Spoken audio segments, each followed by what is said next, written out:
ಮಯಂಕ್ ಅಂತ ಹೇಳ್ತಿದ್ದಾರೆ, ಏನೋ ಇಬ್ಬರಿಗೆ ಪೊಲೀಸರು ಕ್ರಮ ಕೈಗೊಳ್ತಾ ಇದ್ದಾರೆ, ಆದರೆ ಇವರೇ ಅಲ್ಲೇ ಮಾಡಿ ಸಾಯಿಸಿದ್ದಾರೆ ಅನ್ನೋ ಆಪಾದನೆ. ಈಗಾಗಲೇ ಈ ವಿಷಯವಾಗಿ ತನಿಖೆ ಪ್ರಾರಂಭ ಆಗಿದೆ.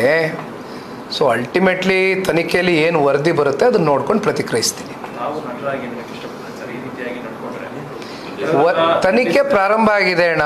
ತನಿಖೆಯಲ್ಲಿ ಏನು ವರದಿ ಬರುತ್ತೆ ಅದನ್ನು ನೋಡ್ಕೊಂಡು ಪ್ರತಿಕ್ರಿಯಿಸ್ತೀನಿ.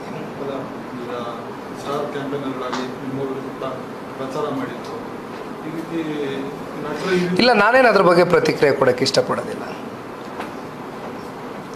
ಬೇರೆ ಏನಾರಿತ್ತಾ? ಅಭಿಮಾನಿಗಳ ವಿಚಾರದಲ್ಲಿ ಚಿತ್ರನಟರಾಗಿದ್ದವರು ಯಾವ ರೀತಿ ನಡ್ಕೊಳ್ಬೇಕು? ಚಿತ್ರನಟರು ಇರ್ಬೋದು, ರಾಜಕಾರಣದಲ್ಲಿ ನಾವು ಇದ್ದಂಥ ಸಂದರ್ಭದಲ್ಲಿ ಸಾರ್ವಜನಿಕ ಬದುಕಲ್ಲಿ ಯಾರೇ ಇದ್ದರೂ ಕೂಡ ನಮ್ಮ ನಡೆಗಳು ಪ್ರತಿಯೊಂದು ಕೂಡ ಜನ ಗಮನಿಸ್ತಾ ಇರ್ತಾರೆ. ಹಾಗಾಗಿ ನಮ್ಮ ನಡೆಗಳು ಏನೇ ಇದ್ದರೂ ಕೂಡ ನಮ್ಮ ಹೆಜ್ಜೆಗಳು ಭಾಳ ಸೂಕ್ಷ್ಮವಾಗಿ ಇಡಬೇಕಾಗ್ತದೆ. ಅದೊಂದನ್ನೇ ನಾನು ಹೇಳ್ಬೋದು, ಅದೊಂದು ನಾನು ಅರ್ಥ ಮಾಡ್ಕೊಂಡಿದ್ದೇನೆ ಅಷ್ಟೇ. ನಮ್ಮ ವೈಯಕ್ತಿಕ ಬದುಕು ಕೂಡ ಒಂದು ತೆರೆದ ಪುಸ್ತಕದ ರೀತಿ ಇರ್ತದೆ ಸಾರ್ವಜನಿಕ ಬದುಕಲ್ಲಿ ಇದ್ದಾಗ. ಹಾಗಾಗಿ ನಮ್ಮ ವೈಯಕ್ತಿಕ ಬದುಕಲ್ಲೂ ಕೂಡ ನಾವು ಮತ್ತೊಬ್ಬರಿಗೆ ಆದರ್ಶವಾಗಿ ಬದುಕ್ತಕ್ಕಂಥದ್ದಕ್ಕೆ ನಾವು ಕೂಡ ಪ್ರಾಮಾಣಿಕವಾಗಿ ಪ್ರಯತ್ನ ಮಾಡ್ತೀವಿ.